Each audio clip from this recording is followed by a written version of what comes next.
My name is Alara, and at 32, I thought I understood the meaning of family.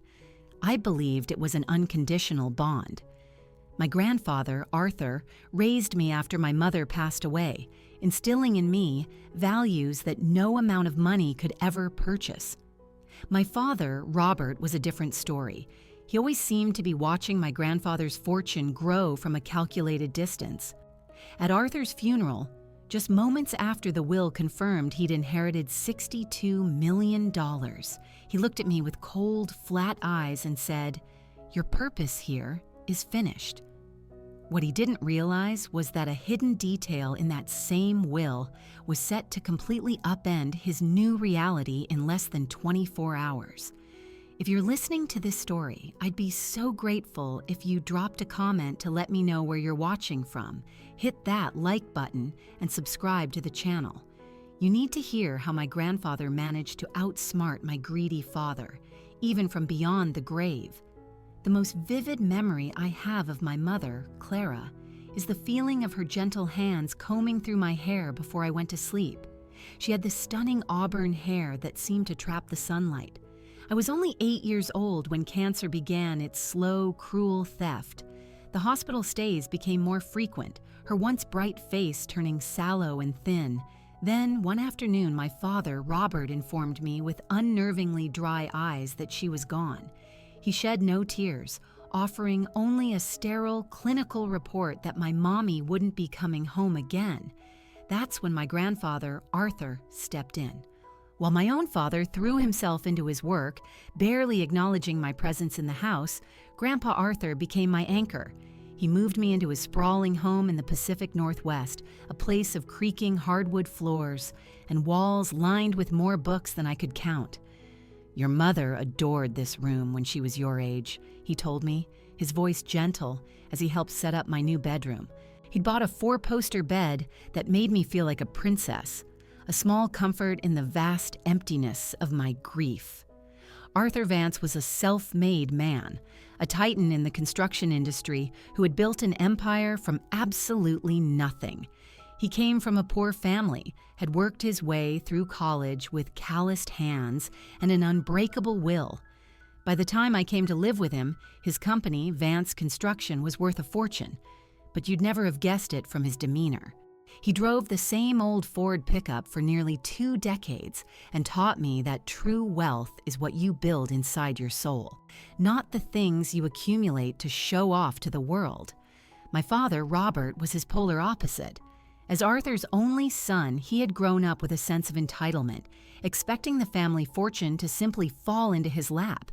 He held a high-level position at the company, but he possessed none of my grandfather's vision or his genuine connection with people. The employees revered Arthur. They merely tolerated Robert. I often overheard my grandfather on the phone, his voice tinged with disappointment, saying things like, "Robert is book smart, but he has no heart for this business." This created a quiet, constant tension that I could feel simmering beneath the surface, even as a child. Throughout my youth, I made countless futile attempts to forge a connection with my father. At every school play, my eyes would scan the darkened audience, searching for his face, but the seat reserved for him was almost always empty. On the rare occasions he did attend, he'd slip out the moment the curtain fell. I eventually learned to stop looking for him and to instead treasure my grandfather's unwavering presence. Arthur never missed a single event. He was always there, sitting in the front row, camera in hand, a look of pure pride beaming across his face. When it came time for college, I decided to major in business administration, clinging to a naive hope that it might finally build a bridge between my father and me. "See, Dad? I'm following in your footsteps," I told him excitedly after receiving my acceptance letter to his alma mater. His response was lukewarm, at best. Business is a sensible choice. It will provide you with financial security. There was no congratulations, no hint of pride, just a cold, practical assessment. My grandfather, however, insisted on taking me out to my favorite restaurant to celebrate. "An education is never a waste, Alara," he told me over dinner. "But remember, the most important skill in business is understanding people, not just crunching numbers." That night, he gave me a beautiful leather-bound journal, On the inside cover, he had inscribed a message in his elegant script. A person's true character is revealed not in grand gestures, but in the small kindnesses they offer when no one is watching. As I got older, the stark contrast between these two men became the defining feature of my life. Robert's visits to Arthur's house were infrequent and almost always tied to business. He'd offer me a curt nod or ask a perfunctory question about my studies, but his gaze would quickly drift away before I could finish my answer. I'd watch his eyes scan the antiques and artwork in my grandfather's home as if he were mentally cataloging their value. Meanwhile, Arthur and I developed our own cherished traditions. Sunday mornings were sacred. We'd make pancakes from his mother's old recipe and discuss everything from global politics to philosophy. He never imposed his views, but instead challenged my thinking with probing questions. A mind needs to be exercised just like a muscle. My girl, he'd often say. Those conversations shaped me far more than any university lecture ever could. When I graduated with honors, Arthur was there, sitting proudly in the audience, while Robert claimed a last-minute business emergency had kept him away. That evening, my grandfather handed me a small, velvet-lined box. Inside was my grandmother's sapphire ring. "Your mother wore this on her graduation day, too," he said, his voice thick with emotion. "Strong women have worn this ring for generations. Now it's your turn." As the years rolled on, Arthur's health began to decline. At 78, his once powerful frame grew frail, and doctors diagnosed him with congestive heart failure. I didn't hesitate. My freelance graphic design career could be managed remotely, and nothing was more important than being there for the man who had always been there for me. I moved back into my childhood bedroom to become his primary caregiver. Suddenly, Robert started appearing more often. His once rare visits became a weekly occurrence. He'd arrive with expensive bottles of wine and sit with Arthur, reminiscing about the past in a way I had never seen before. To an outsider, it might have looked like a son finally reconnecting with his aging father. But I couldn't ignore how his questions always, inevitably, circled back to the company, the will, and the estate planning. Arthur noticed it too. One evening, after Robert had left, my grandfather took my hand. "Alara? Pay attention," he said, his voice soft but firm. "When people show you their true selves, believe them the first time. Don't waste your life trying to paint them into a different picture." A part of me wanted to believe Robert was changing, but deep down, I recognized the pattern. The closer Arthur drew to his end, the more attentive Robert became to the potential beginning of his inheritance. The doctor's words felt like a physical blow. 6 months, maybe less. We were in a sterile consultation room when Chen delivered the final verdict on Arthur's failing heart. My grandfather took the news with the same quiet dignity that had defined his entire life. "Well then," he said calmly, "we'd better make the most of the time we have left." That very day, I officially gave up my apartment and moved permanently back into my childhood room. My design clients were incredibly understanding when I explained that I needed to scale back my workload to care for my grandfather. I passed some projects to colleagues, keeping only a few that I could manage in the quiet hours between my caregiving duties. Money became tight, but that was the last thing on my mind. Arthur's condition demanded constant attention. I learned to administer his array of medications, monitor his oxygen levels, and recognize the subtle signs that distinguished a good day from a bad one. The home health nurse, Brenda, came 3 times a week, but the vast majority of his care fell to me. I set up a small desk in the corner of the living room so I could work on my designs while keeping him company. Despite his weakening body, Arthur's mind remained as sharp as a tack. Our conversations grew deeper during that time, as if the approaching end of his life had stripped away all pretenses. "I have no regrets about the business," he told me one afternoon as sunlight streamed through the large bay windows.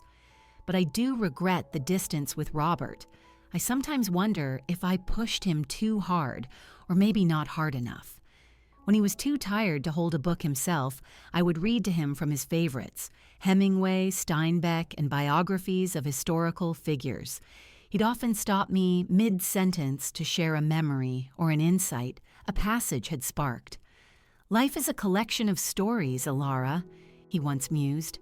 "Make sure yours is one worth telling." On his better days, we'd sit in the garden he had lovingly tended for decades. The roses were his pride and joy, each variety carefully selected and cultivated. "Everything worthwhile takes time," he explained from his wheelchair as he instructed me on the proper way to prune the bushes. "Remember that with people, too. The best ones reveal their beauty slowly." During these months, Robert's visits increased to twice a week. He'd bring extravagant takeout that Arthur, with his diminished appetite, could barely touch.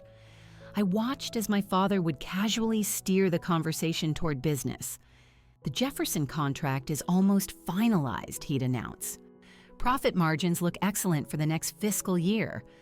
Arthur would listen politely, but every so often, I'd catch him shooting a knowing glance in my direction. After one particularly business-heavy visit, he asked me to help him to his study. The moment the door was closed, he said, "I need you to call Alistair Finch. It's time to review some paperwork." Alistair had been Arthur's attorney for over 40 years. Their relationship was as much a friendship as a professional one. The elderly lawyer arrived the next day, a briefcase full of documents in hand. They spent 3 hours behind closed doors while I waited anxiously outside. My curiosity piqued but respectful of their privacy. When Alistair finally emerged, he patted my shoulder gently. "Your grandfather is a wise man, Alara. Always has been."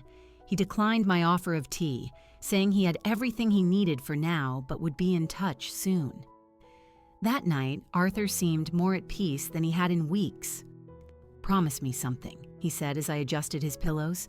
"Promise me you'll live your life according to your own values, not anyone else's expectations." "I promise," I whispered, fighting back a lump in my throat. "And one more thing," he added, his voice suddenly stronger. "Don't you worry about your future.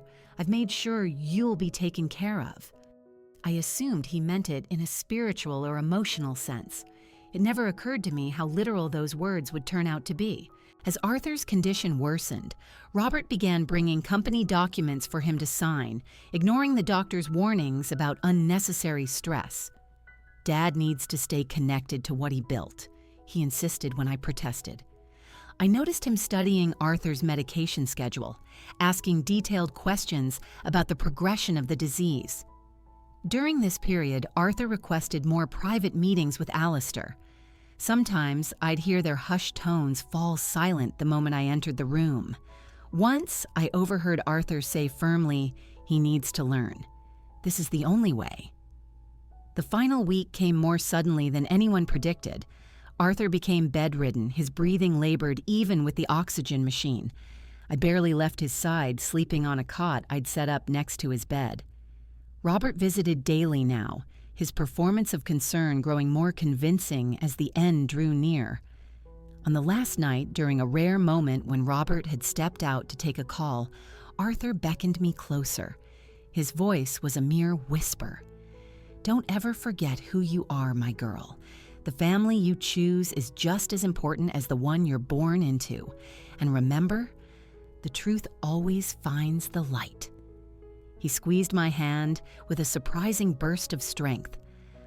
Arthur Vance passed away peacefully in his sleep at 3:17 a.m. on a Tuesday in October. I was holding his hand, telling him about the sunrise that would soon paint the sky when I realized his chest had stopped rising. A profound, heavy silence filled the room, broken only by my own quiet sobs. I called the hospice nurse first, then Robert. My father answered groggily, but his voice became sharp and alert the moment I delivered the news. "I'll be right there," he said. "Don't call anyone else yet." He arrived dressed in a full suit despite the early hour. After the on-call doctor officially confirmed the death and left, my father did something that struck me as profoundly bizarre. Before offering a single word of comfort or even acknowledging my grief, he began methodically opening desk drawers and checking behind books on the shelves. "What are you doing?" I asked, my voice choked with tears. "Looking for the will," he replied, matter-of-factly. Dad mentioned he kept a copy at home. As I sat in a state of shock by my grandfather's bedside, Robert made a series of calls to company board members and the funeral home, taking charge with an efficiency that felt grotesque under the circumstances. There was no room for grief in his actions, only business. In that moment, watching him, I felt more alone than I ever had in my life. The morning of Arthur's funeral arrived under appropriately somber skies. Heavy gray clouds hung low, threatening a rain that never quite fell, much like the tears my father never quite shed. Vance Construction had closed for the day out of respect, and the funeral home parking lot was overflowing. Arthur had touched countless lives. From employees, he had given second chances to clients who had become lifelong friends. I wore a simple black dress, one my grandfather had complimented years ago. "Elegance doesn't need to shout, Alara," he had told me. Robert arrived with his personal assistant in tow, a young man who was frantically taking notes on which business connections were in attendance. The church was filled beyond capacity. People stood along the back walls and spilled out into the foyer. I sat in the front row, a box of tissues clutched in my trembling hands. Robert sat beside me, checking his watch periodically as if he had a more pressing appointment to get to. When it came time for the eulogies, Robert went first. His speech was polished and professional, focusing almost exclusively on Arthur's business acumen and the legacy of the company. He used sterile phrases like financial stewardship and market leadership that felt hollow and out of place in that sacred space. He never mentioned Arthur as a father or a grandfather. There were no personal anecdotes, nothing that revealed the warm, brilliant man behind the corporate success. When it was my turn, my legs felt like lead as I walked to the podium. Looking out at the sea of faces, I took a deep breath and spoke from the heart. My grandfather measured wealth not in dollars, but in moments, I began. He taught me that a person's true legacy is the love they leave behind. I shared stories of our Sunday pancakes, the life lessons imparted in the garden, and the quiet strength he had shown in his final days. Throughout the service, I noticed an elderly gentleman I didn't immediately recognize sitting near the back. His silver hair was neatly combed, his posture respectful but somehow vigilant. It was only when he approached me afterward that I realized it was Alistair Finch, Arthur's attorney. Though we'd met briefly during my grandfather's illness, his appearance had changed enough to make him seem like a stranger at first. "A beautiful service, Alara," Alistair said, clasping my hand warmly. "Arthur would have appreciated your words, especially." He handed me his business card. "There will be a reading of the will tomorrow afternoon at 2 o'clock at Arthur's home. Please be punctual." Robert overheard this and immediately inserted himself into our conversation. "I've cleared my entire schedule, Alistair," he announced. "Will the company transfer papers be ready as well?" Alistair's expression remained perfectly neutral. "All relevant documents will be presented tomorrow, Mr. Vance." His formal tone with my father was a stark contrast to the warmth he had just shown me. The reception was held back at Arthur's house, our home. Caterers had transformed the living room into an elegant but subdued gathering. I moved through the crowd in a daze, accepting condolences and sharing brief memories of my grandfather. Meanwhile, Robert huddled in corners with business associates, their conversations about restructuring opportunities and leadership transitions seeming grossly inappropriate for the occasion. It was as if he were conducting business meetings under the guise of mourning. By evening, the house was empty except for Robert and me. I began cleaning up, needing the simple activity to keep my hands busy while my heart felt hollow. "You should pack your things tonight," Robert said abruptly, his voice coming from the doorway of the study. I froze, an empty glass in my hand. "What do you mean?" "After the will reading tomorrow, I'll be moving in. This house has always been intended for the CEO of the company." His tone was so matter-of-fact, as if he were discussing a minor logistical detail rather than uprooting my entire life. "But this is my home," I protested. "I've lived here since I was 8. As a guest of my father, Robert corrected coldly. The property belongs to the estate, which, as the sole heir, will transfer to me. You'll need to find your own arrangements. Sleep was impossible that night. I lay awake in my childhood bed, surrounded by a lifetime of memories, trying to process not only my grief, but also the shocking callousness of my father's actions. By morning, my eyes were swollen, but I forced myself to get dressed and appear composed for the meeting. At precisely 2 p.m., the interested parties gathered in Arthur's study. Robert was already seated behind the large oak desk, a symbolic claiming of territory that did not go unnoticed by Alistair, who raised a single eyebrow but said nothing. Several company executives were present, along with the family financial advisor and me. Alistair placed his briefcase on the desk and removed a thick, bound document. "I will now read the last will and testament of Arthur Graham Vance," he announced, and the room fell silent. The initial provisions were standard: funeral arrangements, small bequests to loyal staff members. Robert fidgeted impatiently until Alistair reached the main inheritance clause. "To my son, Robert Arthur Vance, I leave Vance Construction and all its holdings, valued at approximately $62 million, along with the family home and all its contents." Robert's face transformed. The impatience vanished, replaced by a look of pure, triumphant satisfaction. He straightened his shoulders, already carrying himself differently as the new multi-millionaire he had always expected to be. The executives murmured their congratulations while shooting concerned glances in my direction. I sat perfectly still, my hands clasped tightly in my lap. I had never expected a large inheritance, but to not even be mentioned felt like a final, brutal abandonment. Had my grandfather truly forgotten me? Alistair continued reading, detailing various charitable donations and business transition plans. When the meeting concluded, people began to leave. Robert remained seated, a smug smile now playing on his lips. As the room emptied, I approached Alistair. "Is that everything?" I asked, my voice barely a whisper. Before Alistair could reply, Robert interjected. "You heard the man, Alara. The company and the estate are mine." He stood and buttoned his suit jacket. "I'll give you until tomorrow morning to remove your personal belongings. I have contractors scheduled to begin renovations on Monday." Alistair watched this exchange with an unreadable expression. "Mr. Vance, perhaps you would like to review the complete document at your leisure," he suggested, offering the thick folder to my father. "I caught the important parts," Robert replied dismissively. "Just have your office send over a summary." He then turned to me. "As for you," he said, his voice dripping with condescension, "your services as a caretaker are no longer required. You were convenient while my father needed looking after. You are surplus to requirements now." The cruelty of his words knocked the air from my lungs. Years of trying to earn this man's affection, of hoping for a flicker of paternal love, all crashed down around me. I finally saw him, completely unmasked.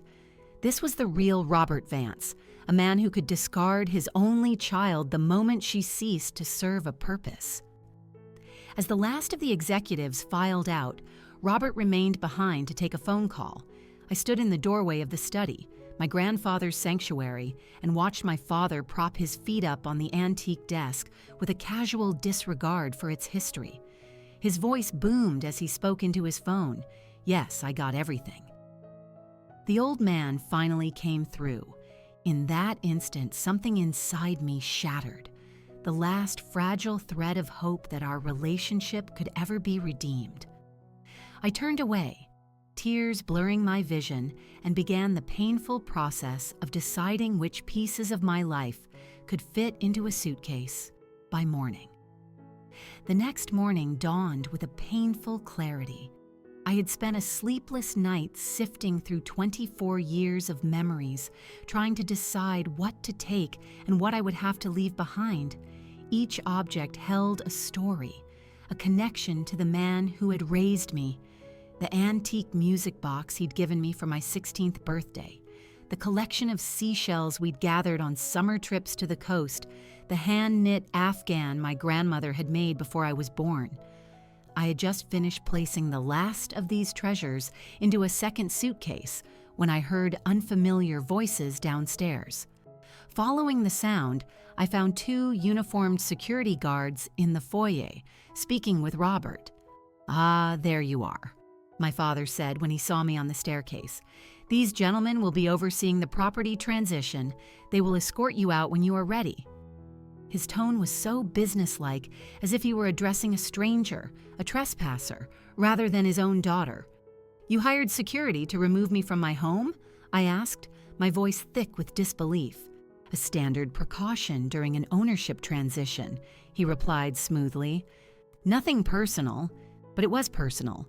Every single part of it was deeply, painfully personal. I noticed a locksmith working on the front door. You're already changing the locks?" My voice cracked despite my best effort to stay composed. "Naturally. The property contains valuable assets," Robert said, checking his watch impatiently. "How much longer will you be? I have meetings this afternoon." The security guards looked uncomfortable, shifting their weight and avoiding my gaze.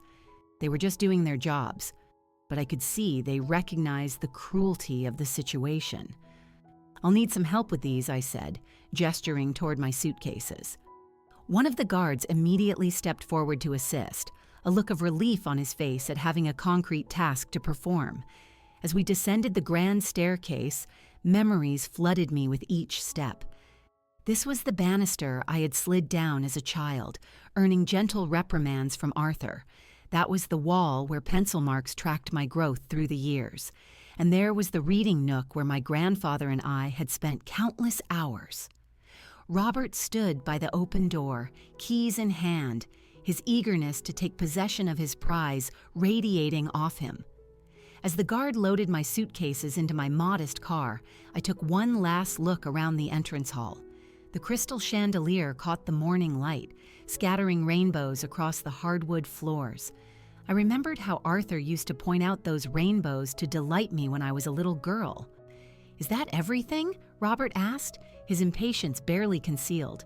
I nodded, unable to speak past the lump forming in my throat. "Good. The company lawyers will be in touch if there are any remaining formalities." He extended his hand mechanically, as if we were concluding a business deal.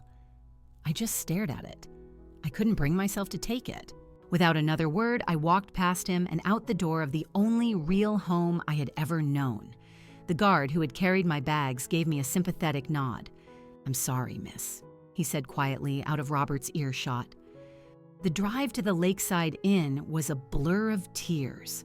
I had chosen the modest motel because it offered weekly rates, and I knew my savings wouldn't last long, especially after months of reduced income while I cared for Arthur. The room was clean but achingly impersonal. Its beige walls and generic art were a stark contrast to the character-filled home I had just been evicted from. I laid my grandmother's Afghan on the bed, a small, futile attempt to make the sterile space feel less foreign. Then I sat by the window and finally let myself shatter.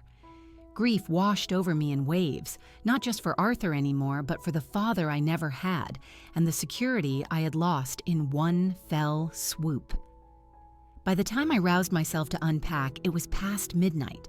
Sleep refused to come. I tossed and turned in the unfamiliar bed, my mind racing with questions and fears. What would I do? Where would I live? How could my own father be so heartless? The next morning, I forced myself through the motions of getting ready, feeling completely numb. I saw several missed calls from friends, but I couldn't bear to explain what had happened yet. I called Maya, my closest friend since college. "Can I come stay with you for a few days?" I asked, struggling to keep my voice from breaking. "Just until I figure things out." "Of course," she replied instantly. No questions asked. "What happened?" "I'll explain when I get there," I promised. After arranging to move to her spare room that evening, I started researching apartment rentals. The prices were shocking, far more than I could afford. Rebuilding my freelance design business would take time. The future felt like a terrifying, uncertain void. Just after noon, my phone rang with an unfamiliar number. I almost ignored it, but some instinct told me to answer. "Alara Vance?" a formal voice inquired. "Yes, this is she. This is Patricia from the law office of Alistair Finch. Mr. Finch would like to meet with you this afternoon, if you're available." My heart skipped a beat. Did he say what it's about? Only that it concerns your grandfather's estate and is of urgent importance. We set an appointment for 3 o'clock. I spent the next few hours wildly speculating. Maybe there was a small bequest after all. Or perhaps Arthur had left me some personal items.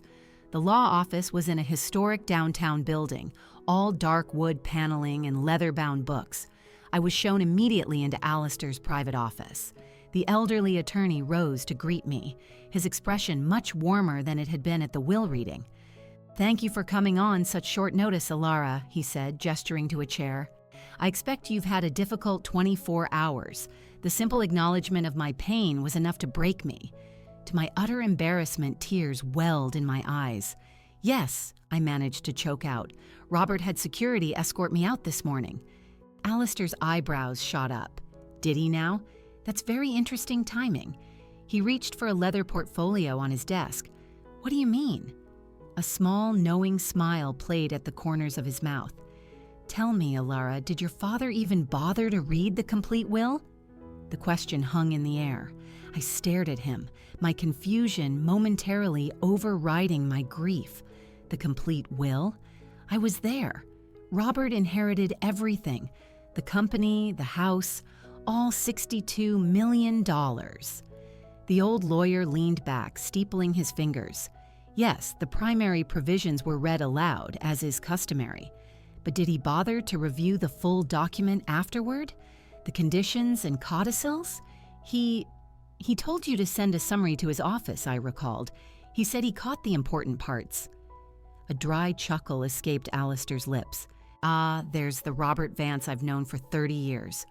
Always too impatient for the details." He opened the portfolio and slid out the thick document. "Your grandfather anticipated this exact behavior." My heartbeat quickened. "What do you mean?"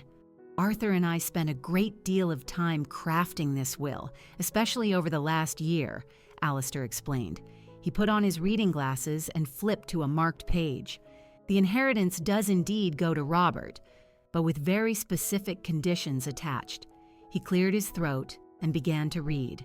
"The bequest to my son, Robert Arthur Vance, is contingent upon his agreement to provide lifetime support for my granddaughter, Alara Clara Vance.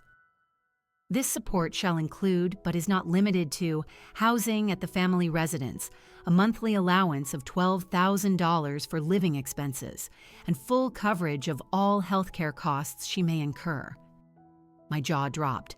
Alistair continued, "Should my son, Robert, fail to fulfill these obligations at any time, or should he act in a manner that causes significant distress or hardship to Alara, the entirety of the estate, including Vance Construction and all associated holdings, shall immediately and irrevocably transfer to Alara Clara Vance."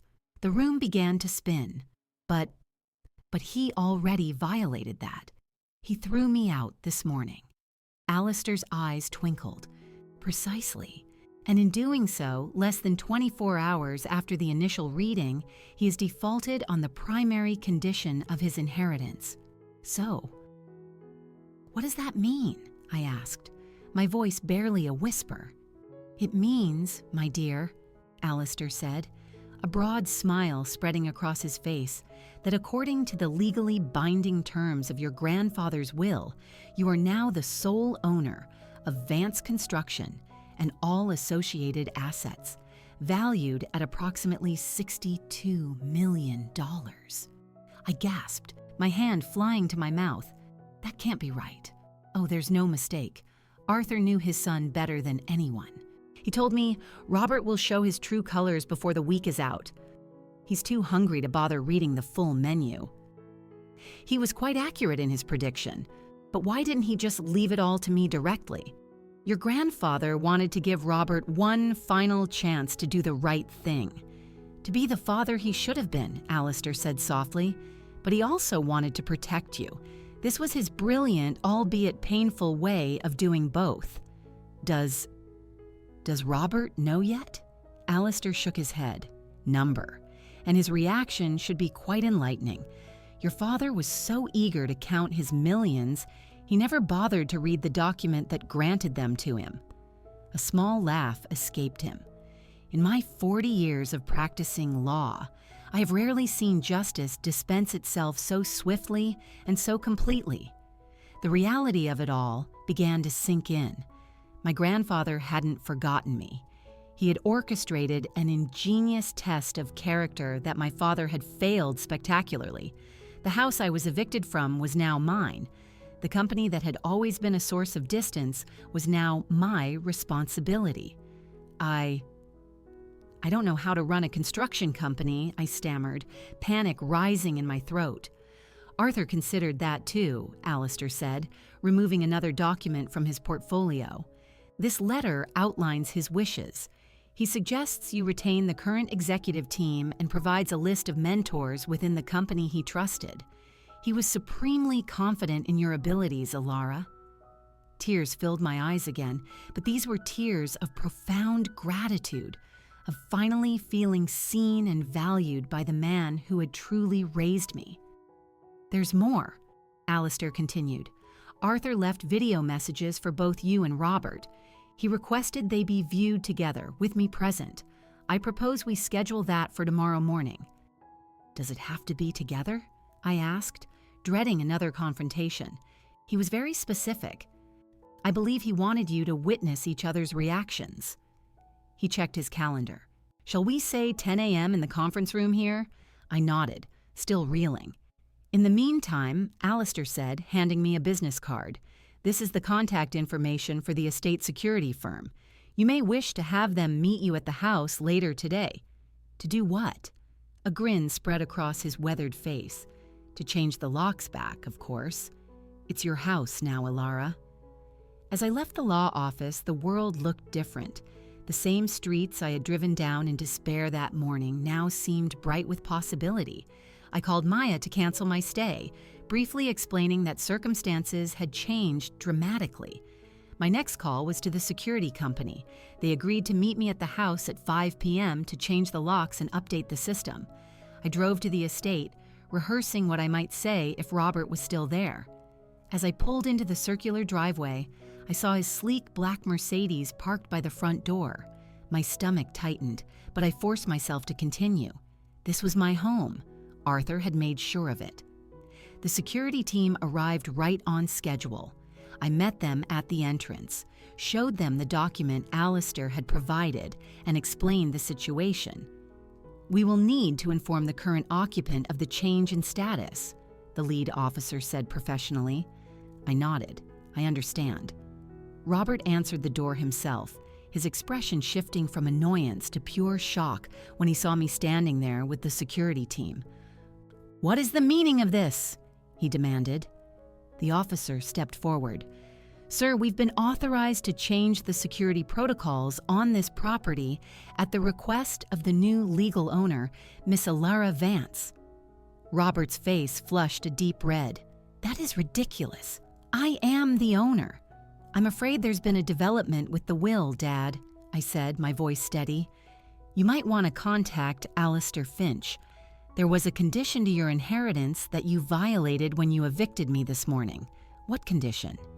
What are you talking about? His voice rose to a shout. Perhaps we should discuss this inside, I suggested calmly.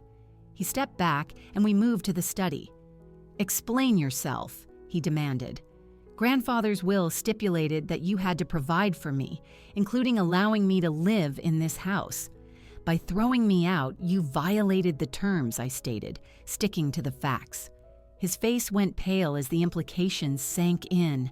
That's impossible. Alistair would have mentioned it. It was in the full document which you chose not to read, I replied. We have a meeting with him tomorrow at 10 to discuss it formally. For a moment, he seemed to deflate. Then his expression hardened into anger. This is some kind of trick. You and that old lawyer cooked this up. The will was notarized months ago, I said quietly. Grandfather knew exactly what would happen. He gave you a chance and you failed it in less than a day. The security leader knocked politely. Excuse me, Miss Vance. The exterior locks are changed. Where would you like the new keys? Robert stared at the man, then back at me, the reality finally breaking through his denial.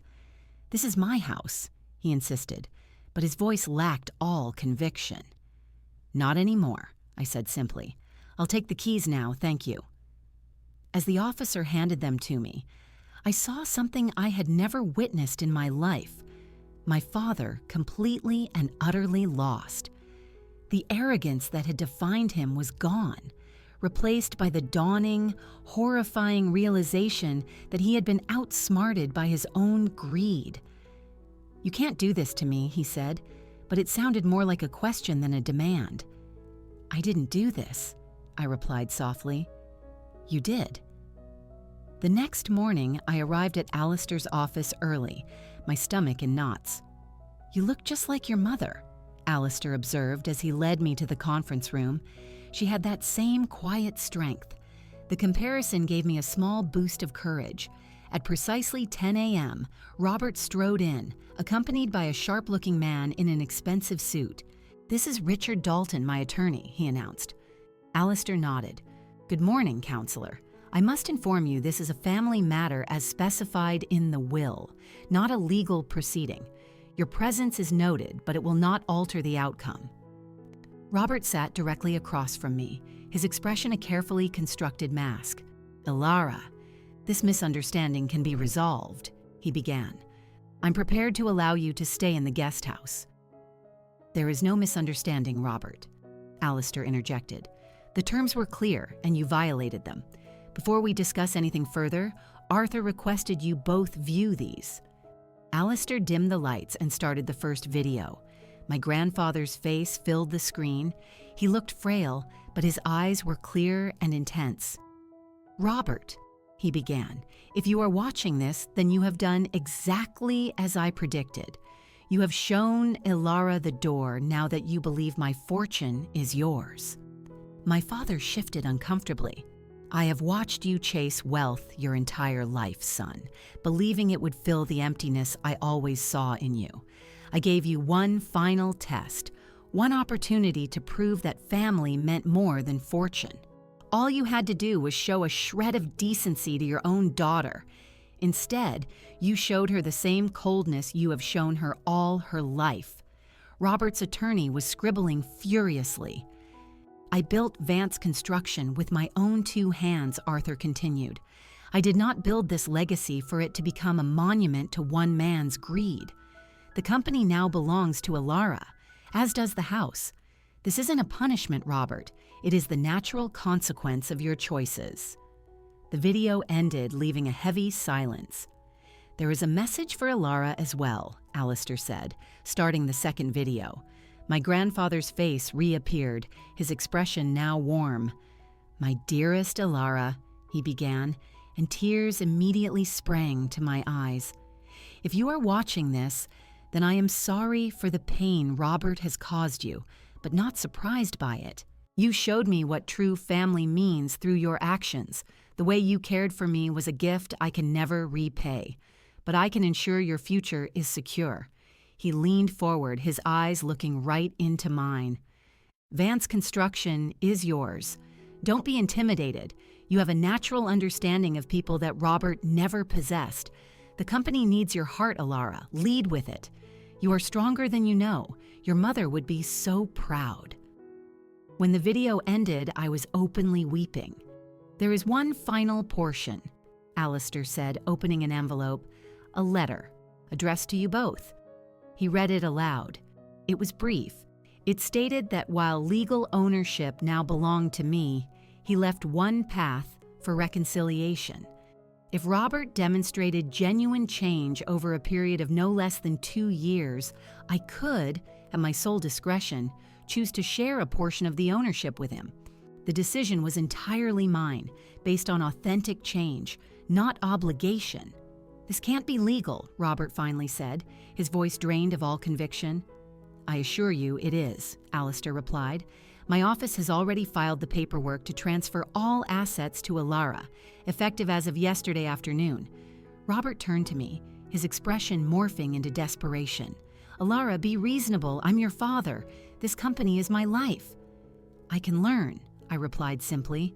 Grandfather believed I could. I made a mistake, he pleaded. I was overwhelmed with grief. Grief? I repeated, the word tasting like acid. Yesterday was not a momentary lapse. It was who you've always been. He leaned forward, switching tactics. I can change. Let me move back into the guest house. We can run the company together, father and daughter. The performance was so transparently false. I don't think that's appropriate right now, I said carefully. I need to establish myself as the new owner without confusion. You're making a mistake, he warned, a flash of his true self breaking through. The board respects me. They won't accept you. Actually, Alistair interjected smoothly, I spoke with the executive board this morning. They have expressed their full support for Alara. Arthur discussed this contingency with each of them over the past year. That revelation seemed to shake Robert more than anything. He planned this all along. Robert stood abruptly. This isn't over. I'll contest the will. You are welcome to try, Alistair said calmly. However, Arthur included a no contest clause. Any legal challenge automatically forfeits the provision allowing you to potentially earn back a portion of the company. Robert's attorney put a hand on his arm. We should discuss our options privately, Robert. As they prepared to leave, I found my voice. Dad, I said, Grandfather left you a path back, a real one, but only if your change is real too. He paused at the door, his back to me, then straightened his shoulders and walked out without another word. The weight of keys feels different when they represent not just a home, but a legacy. The first week as CEO of Vance Construction was a whirlwind. I spent hours with department heads and nights studying industry reports.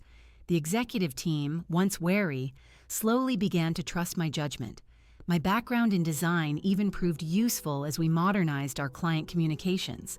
My father made his first attempt at reconciliation a week later, arriving unannounced with expensive wine and a performance of humility. His overtures of family connection always circled back to business, to the major contracts I now controlled. I maintained my boundaries, suggesting family dinners separate from company matters, an offer he never took up. Over the following months, he tried different tactics: vulnerability, manipulation, feigned loneliness, but each time, his true motive of regaining control shone through. 3 months after taking over, I established the Arthur Vance Foundation, dedicated to providing trade school scholarships for underprivileged youth, honoring my grandfather's belief in creating opportunity. Robert showed up at the launch event uninvited, positioning himself near me for photos. That evening, he approached me. Clever move with the foundation, he said. Good publicity. It's not about publicity, I corrected him. It's about honoring grandfather's values. He studied me for a long moment. You really believe that, don't you? That business can be about more than profit. I do, I said, and so did he. Something flickered in his eyes. He finished his drink in silence and left without his usual pitch. It would be months before we reached a fragile, tentative truce. Over time, I established a modest trust fund for him, giving him a comfortable living without any control over the company. Our conversations became less calculating, more reflective. He began to speak of his own childhood, revealing a complex and difficult relationship with Arthur that I had never considered. A year after I inherited everything, I invited him to join a newly formed advisory board. It was a position of prestige, but limited authority, a step toward inclusion, just as Arthur had hoped for. Thank you for this opportunity, he said, his voice surprisingly sincere. I won't disappoint you. I hope not, I replied honestly. Grandfather wanted you to have a path back. This is part of it. The healing between us was, and perhaps always will be, a work in progress. But the journey from his cruel dismissal to our cautious collaboration was a growth I never thought possible. 2 years to the day after Arthur's death, I visited his grave. The simple headstone bore his name and a line he had chosen himself. True wealth is measured in lives touched, not dollars earned. You were right about so many things, I whispered, placing fresh roses on the grass. About the company, about Dad, about me. In that quiet moment, I felt a profound gratitude for my grandfather's final lesson. The inheritance he left me was so much more than money. It was the understanding that our character is revealed in how we treat others. It was the courage to stand by my values. And it was the wisdom to know that while forgiveness doesn't require forgetting, it does allow for new beginnings. The real transformation had taken longer and reached deeper than any legal transfer of assets. I had learned that sometimes losing everything is the only way to discover what truly matters, and that lesson was the greatest inheritance of all. I hope this story resonated with you. Have you ever been in a situation where someone completely underestimated you only to regret it later? Or maybe you have a family member whose actions taught you an unforgettable life lesson. Please share your own thoughts and stories in the comments below. And don't forget to like, subscribe, and share this video if it touched your heart. I'm grateful for each of you who took the time to listen, and I look forward to connecting with you through your stories as well.